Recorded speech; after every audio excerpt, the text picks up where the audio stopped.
Գնացինք երբ դա դեռ հարց է երբ տեսնենք մոտակա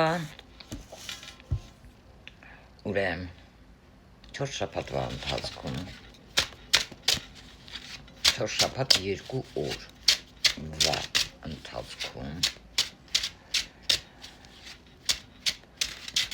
որտեղ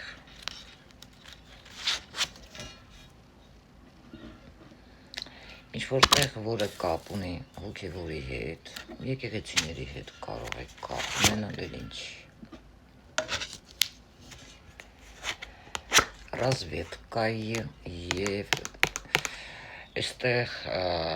ազատվելու հետ է կապված տեղը, որտեղ որ դու կարող ես հավաքվել և գնալ եկեղեցու հետ այստեղ կապ ունի, գերեզմանի հետ կապ ունի, միգուցե ինչ-որ գործ ես որոշել ձեռնարկես, բայց ինքնախաբեությամբ մի զբաղվիր, դա կարող է լինել գերեզմանի հետ կապված, ինչ-որ մեկին ժերտվա տալու հետ կապված, միգուցե մենակ չես, այլ հլը որ ինչ-որ մարդկանց հետ